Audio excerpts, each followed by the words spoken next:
बिस्मिल्लाहिर्रहमानिर्रहीम। आज हम जिस रेमेडी को डिस्कस करने जा रहे हैं, एक पॉलीक्रेस्ट रेमेडी और बहुत ही फेमस मेडिसिन है जिसको कहते हैं सीपिया ओफेसिनेलिस। सीपिया ओफेसिनेलिस कॉमनली इस मेडिसिन का नाम है कटल फिश। ये एनिमल किंगडम से तैयार होती है, जैसे हमारी सोर्सेज हैं प्लांट, एनिमल, मिनरल्स, सार्कोड्स, नोसोड्स।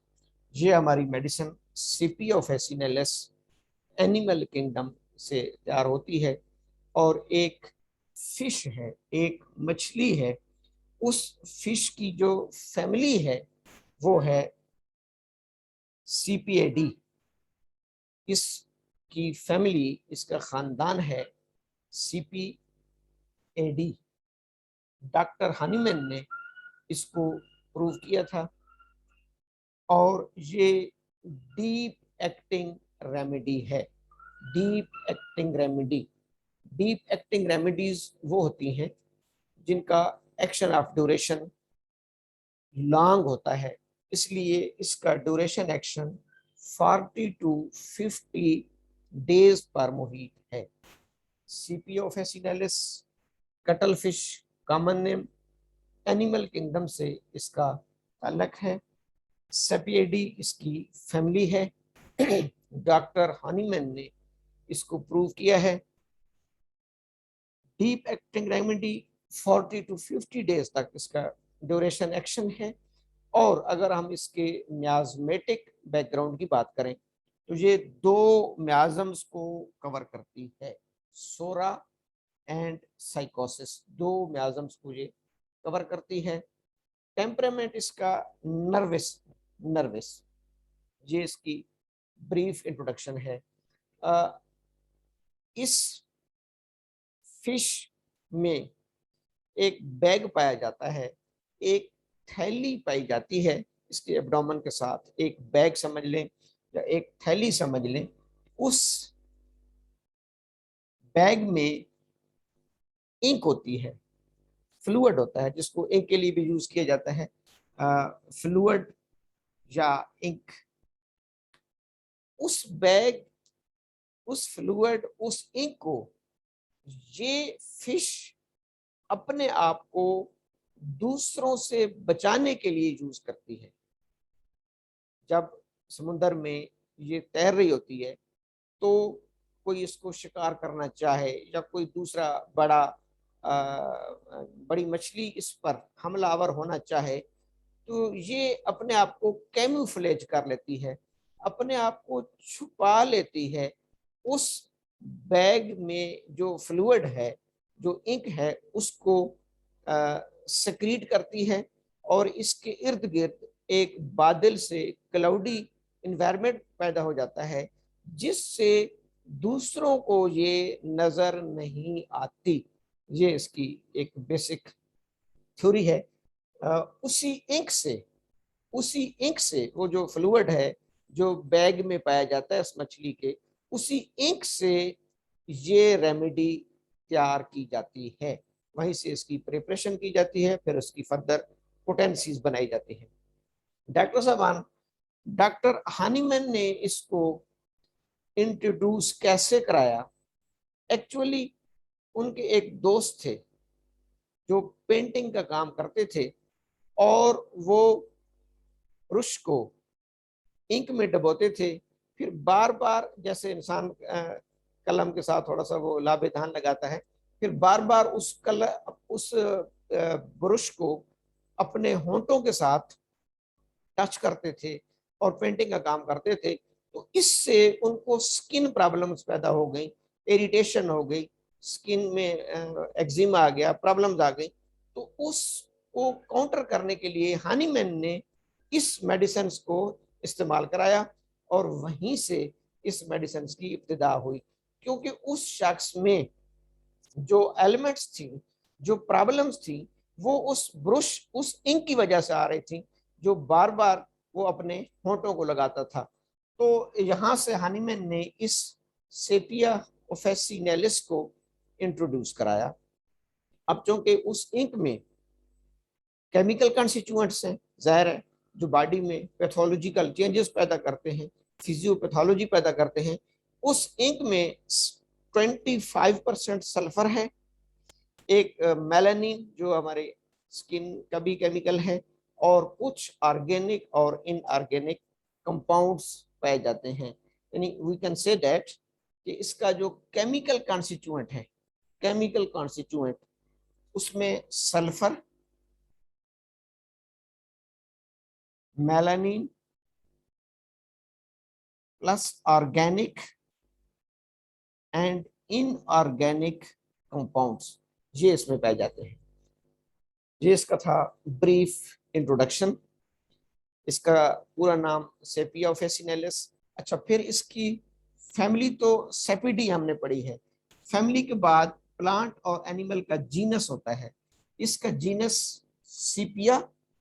लेकिन हमारी जो मेडिसिन है दैट इज नॉट जस्ट सीपिया, बल्कि हमारी रेमेडी का की स्पीशी का नाम है ऑफिसिनालिस, तो इसलिए इसको कहते हैं सीपिया ऑफिसिनालिस। पूरा नाम इसका सीपिया ऑफिसिनालिस।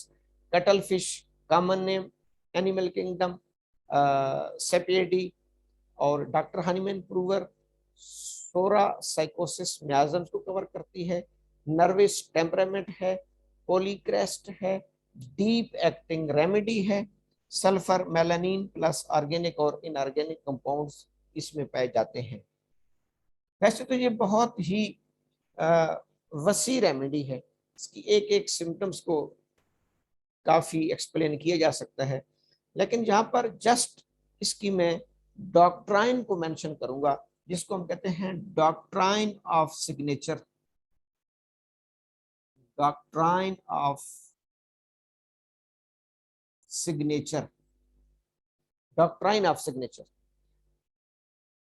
हर हमारी मेडिसिन का तकरीबन एक बेसिक थीम होती है, जिसको हम रूह कह सकते हैं, उसकी सोल एंड स्पिरिट। और वही सोल एंड स्पिरिट अगर हमें समझ आ जाए तो उस मेडिसिन को इस्तेमाल करवाना हमारे लिए आसान हो जाता है। इस मेडिसिन का पहला डॉक्ट्राइन ये है कि ये फिश इंडिपेंडेंट क्रिएचर है। इंडिपेंडेंट क्रिएचर, जिसको हम कह सकते हैं कि एक आजाद मखलूक। पहला इसका डॉक्ट्राइन क्या बनेगा? Independent creature. इंडिपेंडेंट क्रिएचर यानी ये मछली समुंदर के अंदर it swims alone, it swims alone, ये अकेली स्विम करती है, ग्रुप की सूरत में स्विम नहीं करती।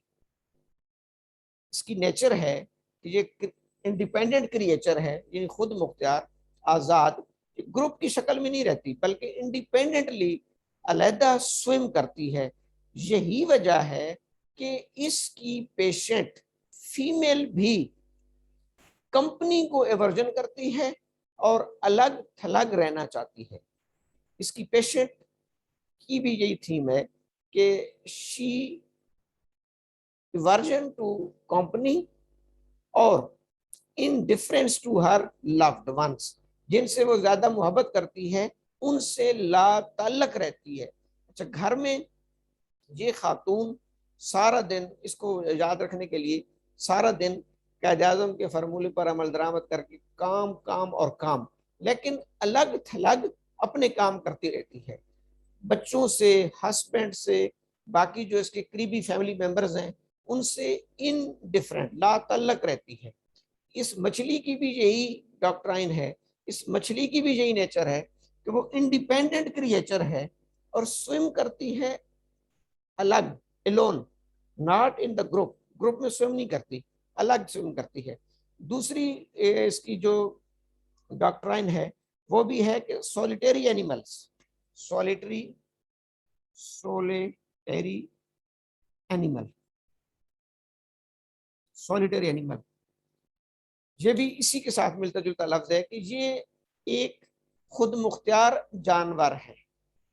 यानी अपना खाता खाना, अपना कमाना, अपना पकाना, ये इस जुमरे में आता है। इसकी वोमेन भी अनसोशेबल होती है, अनसोशलेबल, यानी वो सोशल नहीं होती, मुआशरे में उसकी सोशल एक्टिविटीज कम होती हैं, वो नॉन सोशल होती है, क्योंकि ये मछली क्या है, सॉलिटरी एनिमल है। सॉलिटरी एनिमल्स यानी अलग थलग रहना, अपना शिकार करना, अपना खाना, किसी के साथ शेयर ना करना, तो कंपनी को एवर्जन करना, ये इस मछली की भी नेचर है, इस रेमेडी की भी डॉक्ट्राइन है। अब चूंकि इस रेमेडी की डॉक्ट्राइन है, तो यही नेचर हमने पेशेंट में तलाश करनी है, यानी सीपिया की पेशेंट को तलाश करने में हमें doctrine of signature help out करेगा। तीसरा, refuses to nurse and care, refuses to nurse and care their young ones, अपने बच्चों को नर्सिंग नहीं कराती, उनकी केयर नहीं करती। ये मछली अपने बच्चों की, उनको नर्सिंग नहीं कराती, यानी फीडिंग नहीं कराती, और उनकी केयर नहीं करती, ये इसकी नेचर है। अब इसकी वेमेन की भी यही नेचर है, she remains indifferent to her child, वो अपने बच्चों से लाताल्लुक रहती है। हालांकि उसको ये नहीं, उसको अपने बच्चे बहुत अजीज होते हैं, लेकिन जो ज्यादा उसको अजीज होते हैं, जो उसको ज्यादा पसंद होते हैं, उन्हीं से वो लाताल्लुक रहती है। तो फिश की भी ये नेचर आ गई, मेडिसिन की भी डॉक्ट्राइन आ गई कि the women of this medicine remained indifferent to her child and the loved ones, वो जिनसे मोहब्बत करती है, जिनको ज्यादा चाहती है, उन्हीं से ला ताल्लुक रहती है, और अपने बच्चों का ख्याल नहीं करती, केयर नहीं करती। Next, always in motion. अच्छा, इसकी जो फिश है वो सुकून पसंद नहीं करती, हरकत को पसंद करती है। जहाँ पे बिल्कुल उल्ट हो गई मोडेलिटीज ब्रायोनिया से। ब्रायोनिया का पेशेंट जैसे मोशन नहीं चाहता, मोशन करने से तकलीफ होती है, इसकी पेशेंट मोशन में खुश रहती है, बिजी रहने से खुश रहती है, always in motion, always in motion, यानी एक्टिविटी, जॉगिंग, स्विमिंग करती रहती है। तो इसकी खातून भी इन्हीं मामलात में, यानी काम करने में, पानी में तैराकी करने से, एक्टिविटीज करने से उसको अफाका होता है। ये इस मछली की भी नेचर है और पेशेंट की भी डॉक्ट्राइन है कि वो हर वक्त मोशन चाहती है, वो हर वक्त मूवमेंट चाहती है, अपने आप को बिजी रखना चाहती है। बल्कि वो इसी मैं पढ़ रहा था कि वो ज्यादा बिजी रहने की वजह से ही कोई पेशेंट, फीमेल पेशेंट जो बहुत ज़्यादा हर वक्त बिजी रहती है, और बिलखसूस काम में, यानी बच्चों की देखभाल या हस्बैंड्स के उसमें, तो वो बाद में सीपिया की पेशेंट बन जाती है। काम कर कर करके उसकी रूटीन ऐसी बन जाती है कि वो मशीन की तरह चलती रहती है, सुबह उठेगी शाम तक मशीन की तरह चलती रहेगी। तो ये सीपिया की नेचर है। अब इसकी डॉक्ट्राइन में हमें 3-4 चीजें नजर आई। एक तो ये इंडिपेंडेंट क्रिएचर है, स्विम करती है एलोन, कंपनीज को अवॉइड करती है, indifference to her child and husband. अब ये यही इसकी की नोट बन रही है, यही इलामात जो इसकी डॉक्ट्राइन में आ रही हैं, यही अगर आप मटीरियल मेडिका में इसका माइंड देखेंगे और बाकी सिम्टम्स, तो यही इसकी की नोट सिम्टम्स बनती जा रही हैं। अब अगर हम इसकी पैथोलॉजिकल पैथोलॉजिकल सिम्टम्स की बात करें, तो एक बड़ी ही कॉमन सिम्टम है इसकी, वो ये है कि bearing down sensations, bearing down sensations, हर वक्त इसकी पेशेंट को। अच्छा, ये जिस तरह, वैसे तो हम मेल में भी इसको इस्तेमाल करवाते हैं, क्योंकि इसके और भी बहुत सारी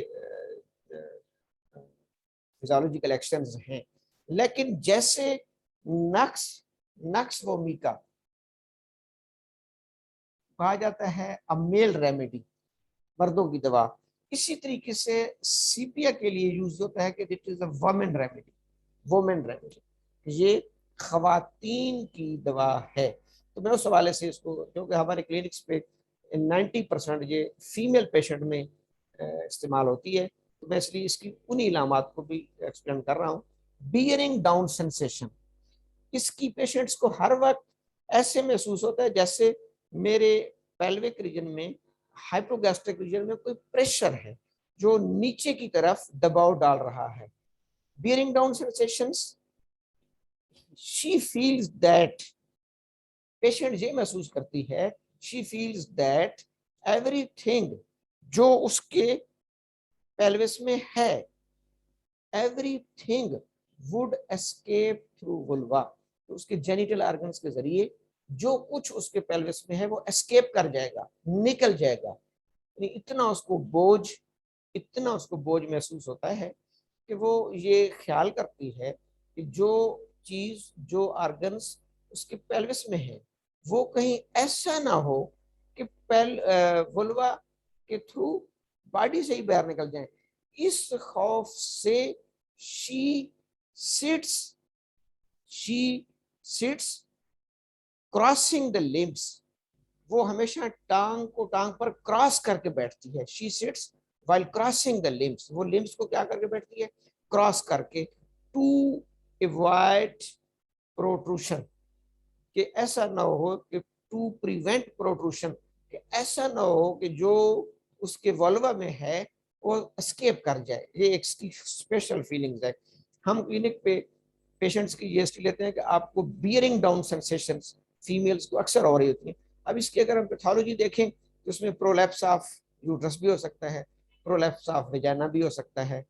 इसके प्रोलैप्स की वजह से, इन प्रोलैप्सिस की वजह से वो क्रॉस करती है लिम्स को, लिम्स को क्रॉस करके बैठती है, to prevent the protrusion, protrusion यानी किसी ऑर्गन का अपनी कैविटी से बाहर आ जाना, वो इसको महफूज करने के लिए, इसको बचाने के लिए वो एक टांग के ऊपर दूसरी टांग रख के बैठती है, cross the limbs.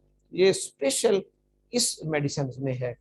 Bearing down sensation, इस हद तक बियरिंग डाउन सेंसेशन कि she sits while crossing the limbs to prevent the protrusion, ताकि प्रोट्रूशन न हो सके।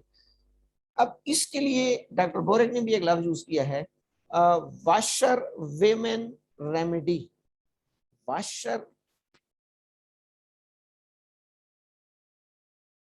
वेमेन रेमेडी, धोबन की दुआ, वाशर वुमेन रेमेडी, धोबन की दुआ इसको कहा गया है।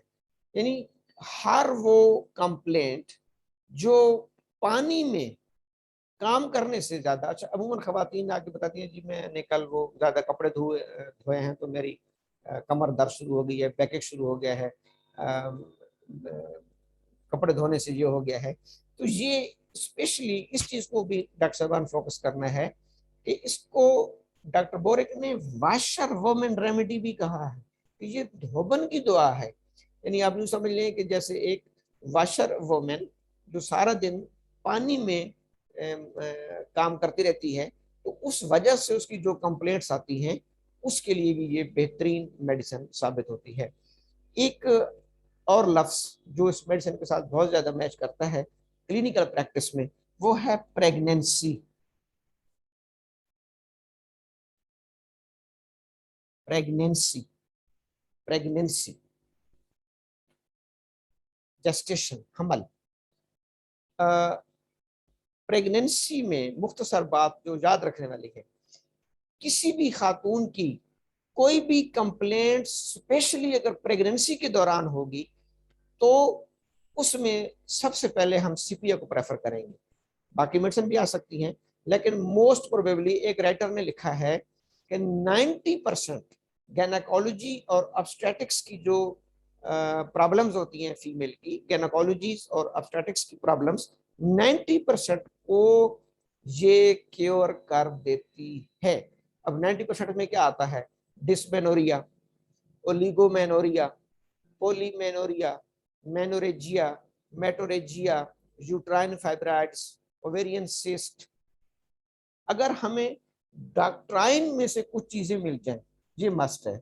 अगर डॉक्ट्राइन ऑफ सिग्नेचर में से कुछ इलामात पेशेंट्स के साथ मैच कर रही हो, तो बाकी गायनेकोलॉजी की 90% सिम्टम्स को ये मेडिसिन क्योर करती है। ये राइटर के अल्फाज हैं। और फिर एक और बड़ा इसका कमाल है, प्रेगनेंसी के दौरान कोई भी सिम्टम आएगी उसमें जरूर सीपीए को कंसिडर करना है। जो मैं खुद पढ़ के बड़ा हैरान हुआ हूँ, हेडेक ड्यूरिंग प्रेगनेंसी। ऐसे तो हेडेक की सैकड़ों अद्वियात हैं रेपरेटरी में। अगर हम हेडेक का चैप्टर जब किसी भी रेपरेटरी में खोलते हैं तो हमें हंड्रेड्स मेडिसिन मिल रही होती हैं, लेकिन specially headache during pregnancy, vomiting during pregnancy Symphoricarpus के साथ, इसको भी हम मिलाते हैं। कॉन्स्टिपेशन ड्यूरिंग प्रेगनेंसी, जैसे कॉन्स्टिपेशन के लिए एलुमिनिया है, ब्रायोनिया है, कॉलिनसोनिया है, नक्सोनिया, बहुत सारी हैं, लेकिन स्पेशली कॉन्स्टिपेशन ड्यूरिंग प्रेगनेंसी। अच्छा, टूथिक ड्यूरिंग प्रेगनेंसी, ये जब फर्स्ट टाइम मैंने पढ़ा तो मैं बड़ा हैरान हुआ कि दांत का दर्द, वैसे तो इसकी क्रियाजोटम है, प्लाटिगो है, कैमोमेला है, हमारा जहन उस तरफ जाता है, लेकिन जब भी लफ्ज प्रेगनेंसी साथ जुड़ेगा, जब भी लफ्ज प्रेगनेंसी साथ जुड़ेगा, ड्यूरिंग प्रेगनेंसी अगर कोई भी सिम्टम आ रही है तो उसमें जरूर आपने इसको स्टडी करना है। हाँ, उसके बाद फिर आप खुद मैच कर लेंगे। तो अगर टूथिक ड्यूरिंग प्रेगनेंसी, प्रेगनेंसी के दौरान दांत का दर्द, अब जब इसको मैंने बाद में पैथोलॉजिकली देखा कि ऐसा क्यों होता है, तो आप यकीन करें कि पैथोलॉजी ने भी यही लिखा है कि ड्यूरिंग द प्रेगनेंसीज बाज हार्मोन्स की सेक्रीशन चूंकि बढ़ जाती है, जैसे प्रोजेस्टेरोन, एस्ट्रोजन है, उनका इफेक्ट गम्स पर पड़ता है, गम्स पर, और वो टूथिक पैदा कर रहे हैं। ये पैथोलॉजी ने भी लिखा है। अब पैथोलॉजी भी यही लिख रही है, और हमारा देखें, हमारे मटीरिया मेडिका का कमाल देखें। वैसे इंसान सोचता है कि टूथिक ड्यूरिंग प्रेगनेंसी, इसका कोई जोड़ नहीं बनता, सीपिया। तो इट मीन्स कि प्रेगनेंसी में चूंकि किसी भी फीमेल की बॉडीज में बहुत सारी फिजियोलॉजिकल चेंजेस फिजियोलॉजिकल चेंजेस है। मसलन उसके यूट्रस का साइज बढ़ रहा है, जो जो फीटस की ग्रोथ बढ़ रही है, यूट्रस हाइपरट्रॉफ हो रही है, हाइपरट्रॉफी का शिकार होती है, ये फिजियोलॉजिकल हाइपरट्रॉफी है। उसके हार्मोनल लेवल्स चेंज होते हैं।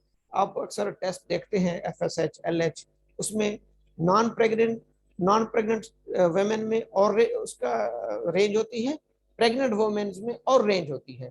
बिलखसूस फिर जब प्रेगनेंसी प्रोग्रेसिवली इंक्रीज करती है, मसलन 10th वीक, 11th वीक, फिर 20th वीक, जो जो वीक्स बढ़ते चले जाते हैं, उसके हार्मोनल सेक्रीशंस में भी इजाफा होता रहता है।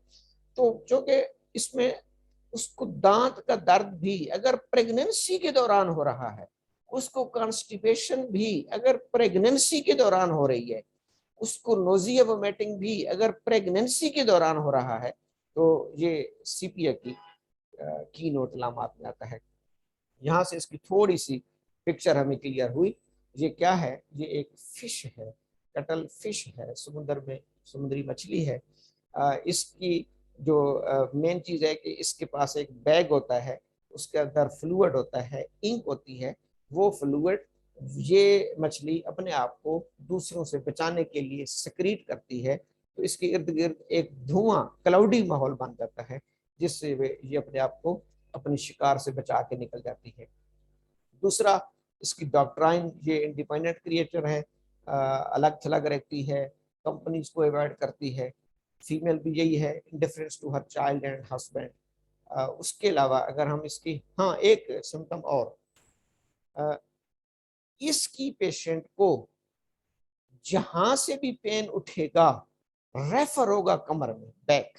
ये भी इसकी की नोट सिम्टम्स है, जो शायद और मेडिसिन, किसी मेडिसिन में इतनी ज्यादा नहीं है, कि पेन बॉडी में कहीं से भी ओरिजिनेट हो रहा है, लेकिन रेफर हो रहा है उसकी कमर में, रेफर टू बैक। तो उसके इसमें भी स्पेशली फिर हम सीपीए को कंसिडर करेंगे। Bearing down sensations, crossing the limbs, क्योंकि पेशेंट को ये महसूस होता है कि everything would escape through vulva, patient ये समझती है कि शायद हर चीज, हर पेल्विक का ऑर्गन्स मेरा वल्वा के थ्रू एस्केप कर जाएगा। इसमें आप उसमें पैथोलॉजिकली आप उसमें prolapsis of uterus, prolapse of vagina, इन तमाम चीज़ों को हम ज़हन में रखेंगे। Thank you. बस।